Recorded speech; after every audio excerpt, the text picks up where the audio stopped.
welcome to Faded Frequency. Faded Frequency. This is Lengyal. This is Fenna, also known as. I always forget that I have a DJ name, and I should just call myself Joe. But oh god, I've got a DJ name. I was like, yeah, you needed a moment there to figure out your name. Freaky. Welcome everyone. Hope everyone's ready for a fun show. It's a little bit of a strange one because the zine is coming to. It's had its sort of last edition. As it is now. As it is now, yes, as a sort of zine format thing. So we're in the midst of a transition. But as we all know as DJs, the transitions are the fun bits. Change is good. Yes, change is good. So, yes, what have we got on today? So today, because we still had a... Wow, I just feel like I hear myself, so I'm not used to hearing myself. Yeah. Because we still had the last issue of the Faded Zine this May, so figured we would talk about the DJs and the producers and the collectives a little bit, because we've got some interesting articles there and show some music from them. And then obviously we have two brilliant DJs on later from 7 p.m, Make Money Mafia and Simi Spins. Both excellent. Oh yeah. And also just lovely, lovely people as well. So it'll be nice to have them here. And I thought we'd start off with some nice sort of Italo disco, seeing as it's 1 billion degrees outside. And it will warm up nicely to our discussion about... Or like cool down, rather. Well, cool down. I think we're definitely warmed up. Just this heat Cool is definitely down, killing my goodness me. brain cells for sure. But I thought that would bring us quite nicely into our discussion about Toy Tonics, who we mentioned briefly last month. But I feel like you've got more of a deep dive to share with us. Just a little bit. Let's listen to this song and then we can deep dive into them. Fantastic. Enjoy.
That was a really nice song. So I quite nice. enjoyed it. It made me arrive to the radio show. Yes. Because I was rushing in The the track's seat. called Delfino Bianco by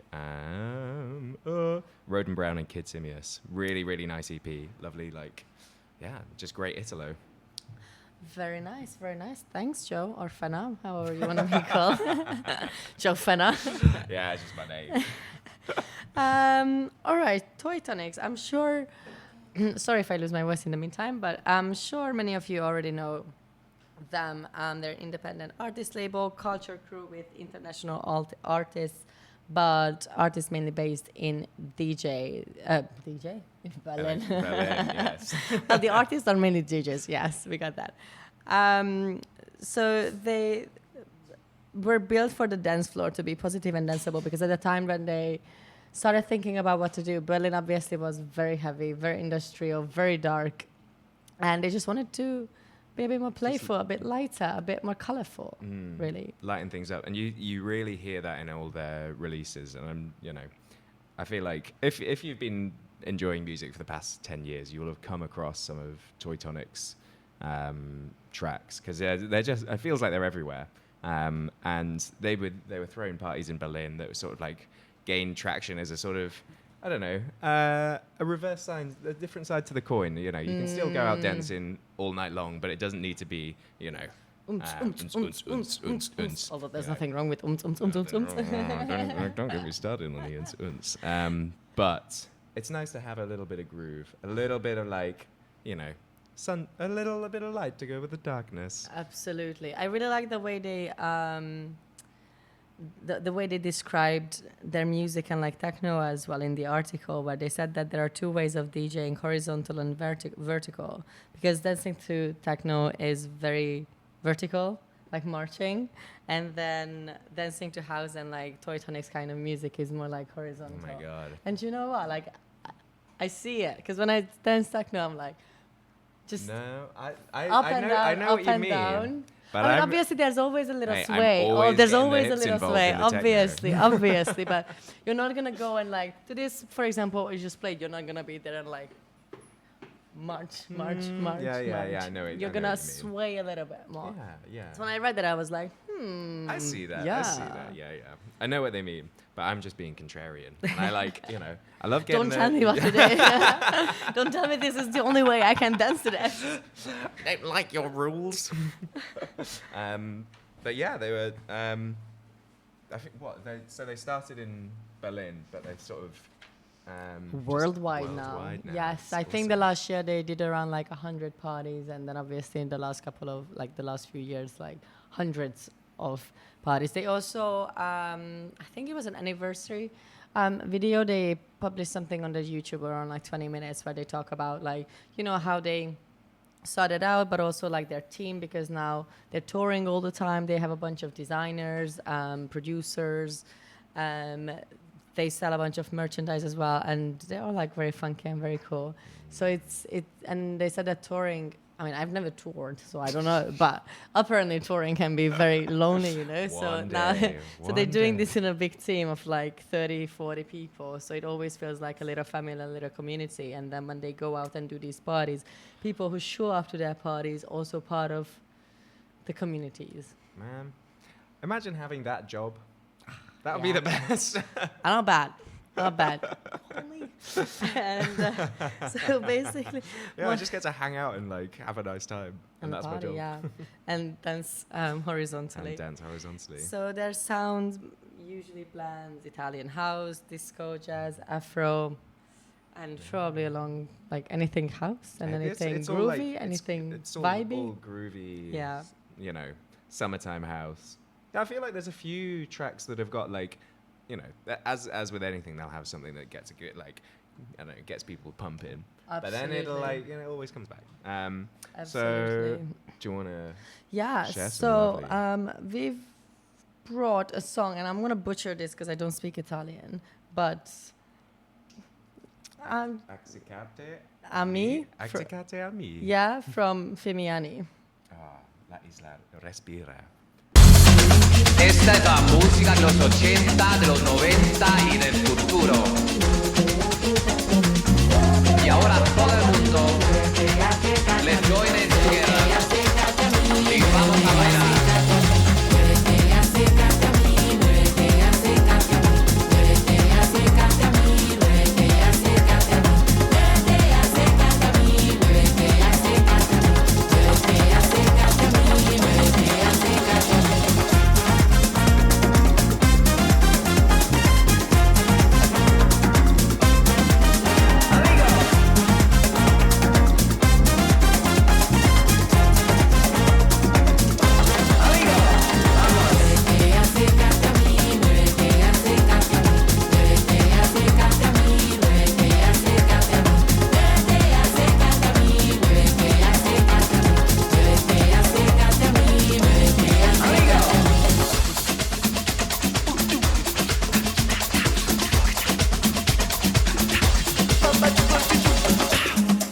Esta es la música de los 80, de los 90 y del futuro. Y ahora todo el mundo, let's join it together. Y vamos a bailar. Muévete y acércate a mí, muévete y acércate a mí, muévete y acércate a mí, muévete y acércate a mí.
pendejo.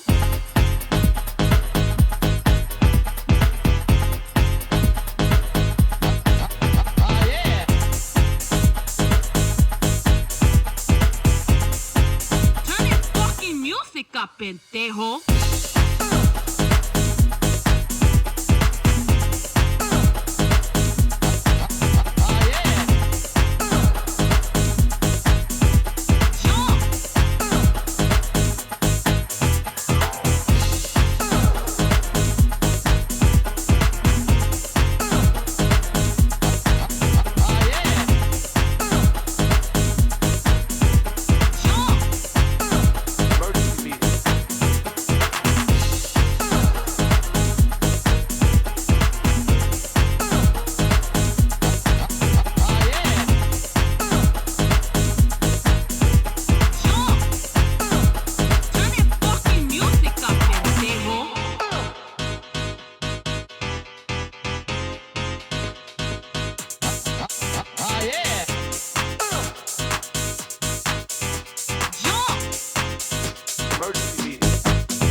And that was Mind Enterprise. Yes, good to close off. Mate, I'm so in the Italo zone. Are you? Is it because of summer? I mean, the sun is shining. I can just like feel myself at the beach, you know, with a little Negroni in my hand. It also doesn't help that it's like 32 degrees outside. Exactly, you yeah. know, like, I actually noticed as well that I'm a lot more into more housey, summery, lighter music right now. And I think it's because of Just because the that sun out is there. Yeah. I mean, don't get me wrong. I would still love to listen to trance and acid, but something little boppy, right? I'm just like, yeah. Just I don't know. It just goes with the weather. It does. Big It time. does. And I do want a Campari Spritz in my hand listening Oh to my this. God. Anyways. Anyway. Excuse us. So next up, we just wanted to talk a little bit about Earl the Kid. So Earl the Kid is a London-based DJ and producer, and he's known for moving fluidly between dubstep, trap, disco, and afro. By the way, this is another article, an Yes. interview done in the zine, which you can go and have a look at whenever Yeah. you like. Not now.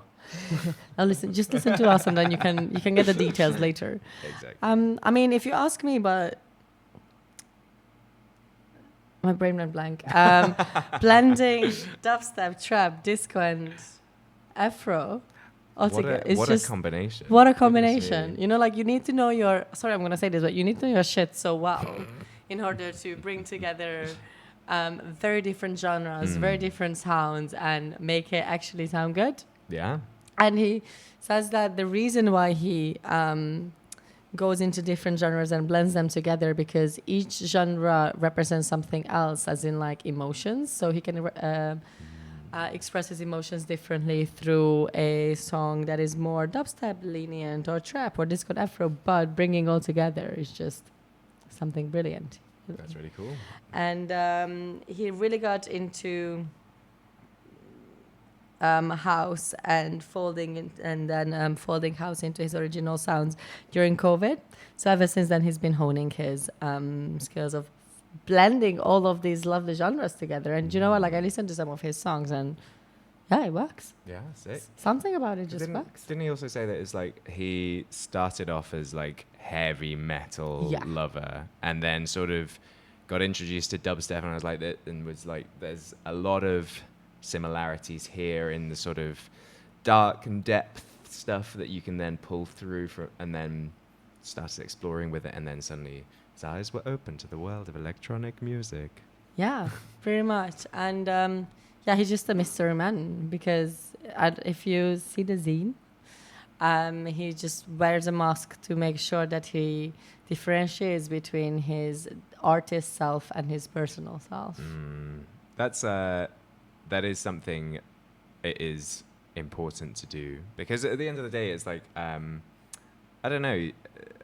I think in the current climate, everyone's expected to be, I don't know, be a sort of product. If you're an artist, because you're constantly promoting yourself and being able to actually have like a clear separation between yourself and the stage. Your stage name, Like I feel like nowadays you can't be anything else but just your stage person. Let that be like a DJ, an artist, a producer, a actor, or anything that's like in the known.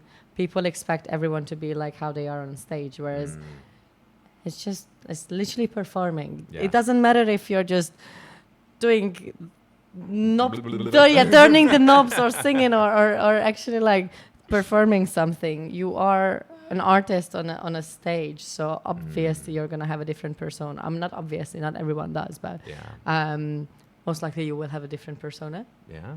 And also artistry allows you to discover different parts of yourself. Oh my God, you're so right.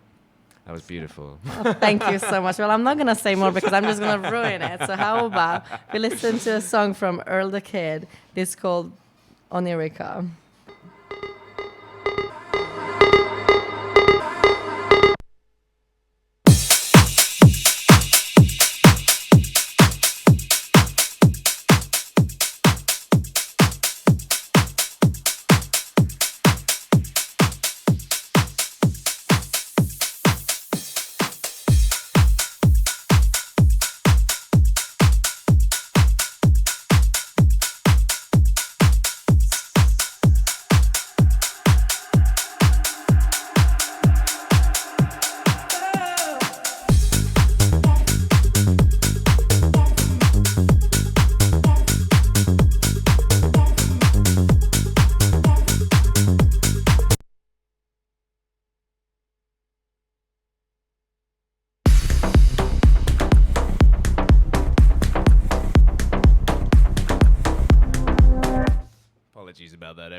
pressed the wrong button.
So sorry for the technical difficulties. That was You started playing the song you were playing earlier. yes. Guys, it's 35 degrees outside, and my brain is fried after the weekend. So allow me. That was Earl the Kid, and I think it really showed what we talked about, like how he blended a bit different genres, because we could hear a little bit of like tribal elements into it, but a little bit of like progressive house, maybe. Yeah. Bit of everything. Bit of Very everything. Nice. Now, Yeah. speaking of bits of everything, let's have a little mix. We're gonna play a bit of everything.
m'en fous, je l'aime.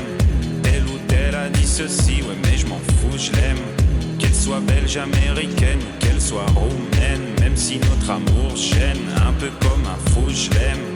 Soit trop belle ou pas assez, oui mais je m'en fous, je l'aime. Telle ou telle a dit ceci, ouais mais je m'en fous, je l'aime. Qu'elle soit belge, américaine ou qu'elle soit roumaine, même si notre amour gêne, un peu comme un fou, je l'aime. Soit trop belle ou pas assez, oui mais je m'en fous, je l'aime. Telle ou telle a dit ceci, ouais mais je m'en fous, je l'aime.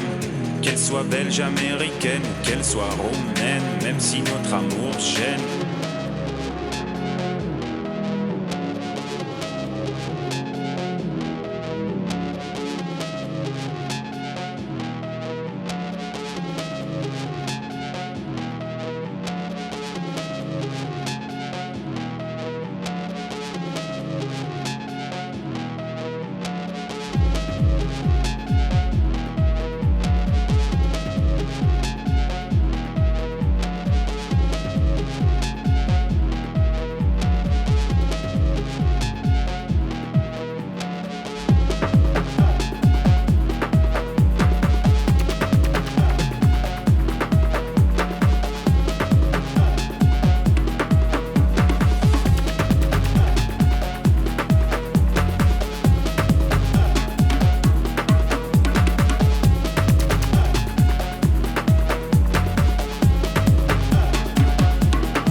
That was a lot of fun. Yeah, that was a cute little mix. I feel like that was in line with the songs that we were playing before and the vibe. Yeah. It's summery, you know. A little vibey, a little bit flowy, sort of horizontal. floaty. Yeah, it was very horizontal. It was very horizontal. I could feel myself moving towards the vertical, but you know, it's good to kind of like restrict yourself occasionally.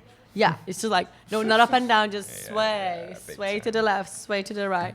So the last-ish thing that we wanted to talk about and bring up that was also in the zine is Pulse 8, which is basically a free party movement that started in 1998.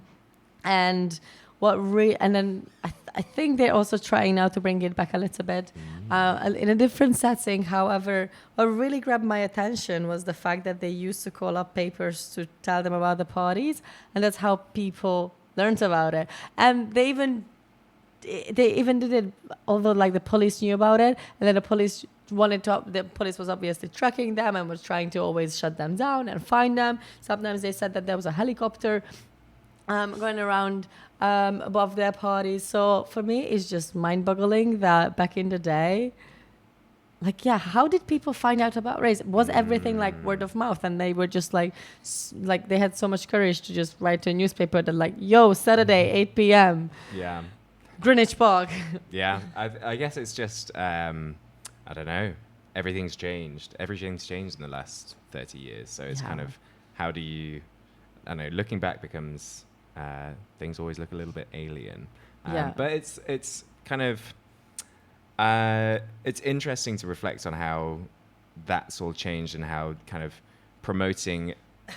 Even back then it was kind of manic. It was like, we're gonna call up the newspaper, we're gonna hang a big banner up, and we're gonna fly post loads and do that. Yes, true, flyering and yeah. But at the same time, at the minute when you're like posting stuff on Instagram to trying to get traction, that feels equally manic. Like 100%, yeah. I don't know. Because now you have to know social media, the tags, what time to post, how many times to post. So all of them has its nuances, but I just feel like maybe it's a little easy. I'm not saying it's easier. I'm not saying it's easier because it's not easy to reach out to, to people or get your post across to the right audience either. In my mind, maybe it's just like so natural to me now that like obviously one of the first places that you go to when you're organizing a party or an event is social media and wherever people like hang out, and not necessarily newspaper. Yeah, I think you just had to be a little bit more bold in your creativity back in the day and how to kind of reach audiences. 100%. Yeah. Oh, the other thing now, just remember that they said that they invited reporters from BBC to their parties. Nice. to report on them. I mean, ballsy. Yeah, imagine if now all these squad parties, now they just invite national newspapers and like TV and be like, yo, do you wanna write an article about my? That's funny. I feel like nowadays people were like, oh, we just want to be on the DL. Like obviously we want to grow, we want to like build a good community, but we wouldn't necessarily want that attention. The balance between being underground and actually like still maintaining yourself. Yeah. Difficult. Interesting. Yeah, for sure. I also linked in quite nicely with the piece that Kat wrote at the end of the zine, which was about her trip to Ibiza. Ibiza.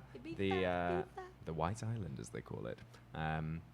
And she went to the International Music Conference Festival, something like that. And she wrote a really interesting piece about how the disparity between large artists and small community-based artists is growing, and how there's sort of the most interesting thing is how like all the cool community stuff is like propping up these mega earners because they're sort of funneling, I don't know, they're making the talent, but they're also seeing fewer and fewer rewards from kind of maintaining these spaces and communities.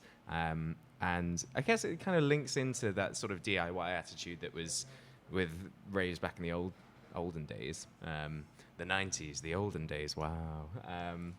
And it was, I thought it was kind of,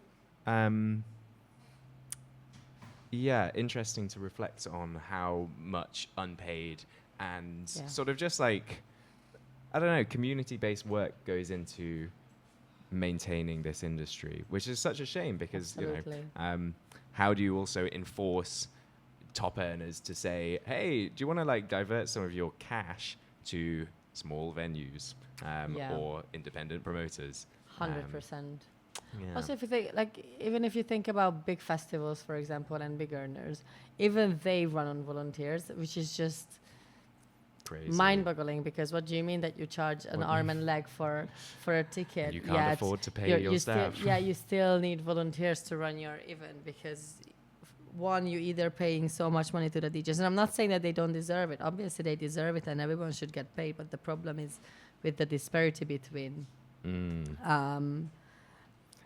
Yeah, absolutely. DJs and whoever is keeping, you know, the Yeah. nightlife, not even the nightlife, like day parties in London is huge, just whoever's keeping the scene alive. We're just there and supporting, but to what end? Exactly. I think she quoted a guy called Emmanuel Jal, who's really, really cool producer. And he said that the givers are the ones who actually hold communities together, and the greatest courage is to share something that you don't own. And that was the sort of biggest takeaway for her.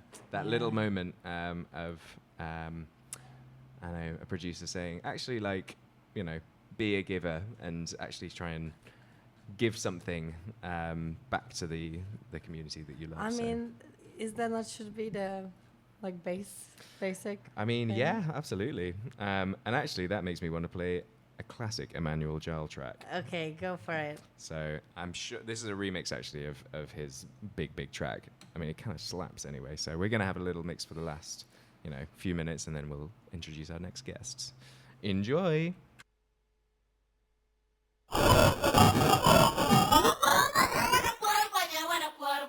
Junub Sudan wana kuor kwany. Darfur Kabur wana kuor kwany. Shimal Sudan wana kuor kwany. Nube Jabe wana kuor kwany. Junub Sudan wana kuor kwany.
feel like this is really the end of the day with this song for us. Like, we messed up everything we could with this, but it's okay.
was Lengyal and Fenna. And before we say goodbye, I just wanted to quickly mention the open decks that are coming up.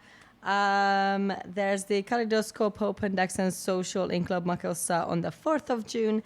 And then the regular Faded Community Labdar Club and Faded Open Decks on the 11th of June. And if you're interested in the battle, we're doing the next one in Manchester on the 11th of September. So yeah, check that out. Oh, and by the way, can I just give a shout out to Joe, because he basically did this show with a probably broken foot, or as in like toe. Wait. I'm also come to Club Smooch on Friday. Dalston Den. Woo! Still some tickets available. Make sure you're there. It's going to be excellent. There you go.